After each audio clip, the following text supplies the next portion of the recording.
Hi, my name is Tyler with Electric Personal Training, and today we're going to be going over a few twisting exercises we can use to work the torso twisting, the torso rotation function of the obliques, which are going to be our ab muscles on the sides here. Now, the first and probably the most common is the Russian twist.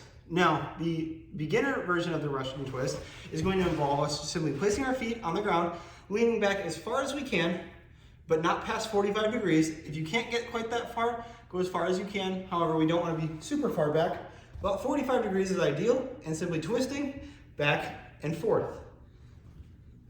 Now, if you have enough core strength and are able to, we ideally want to pick our feet up. It can help if your hip flexors are tight and you're feeling up on the higher part of your thighs here to cross your feet so they support each other and twist back and forth. Now, I do recommend if you're doing this unloaded to tap the floor to make sure you get a full twist. We're going side to side because we do want to get the full twist. Even if we're going for speed and we want to speed it up, we still want to get a full twist. You don't want to be cutting the range of motion short just for speed. Now, the nice thing about the Russian twist is with lighter weight, it is easy to load. So we can go ahead and just pick up a medicine ball or a plate or even a dumbbell. They are a little more awkward to hold, but any kind of weight will do, and twist like so. Now, you can still use the weight to tap, tap, tap to make sure you're getting a full range of motion. It's just a way to check yourself and make sure you're getting everything you can out of the exercise.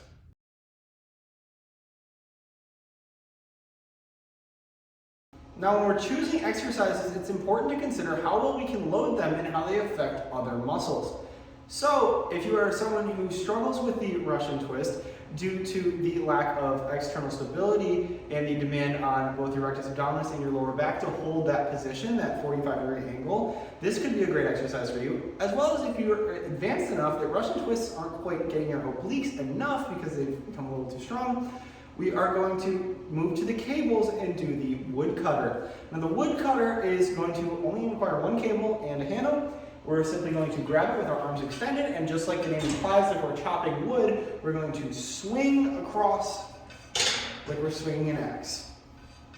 Now, the key point here is that our hips stay forward. It is our torso that is rotating here. My hips don't move. It's very common if the weight's too heavy to do something like this. Here, my hips are handling all the rotation, and my torso actually isn't moving relative to my hips at all.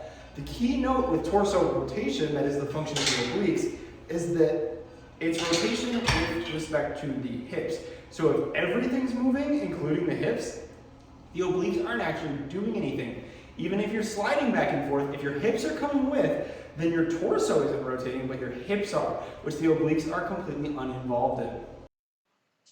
And that's about going to wrap it up for this one. Thank you so much for watching. If you like this content and want to see more fitness content from EPT, go ahead and subscribe here for more videos, as well as on Facebook and Instagram at EPT Evanston.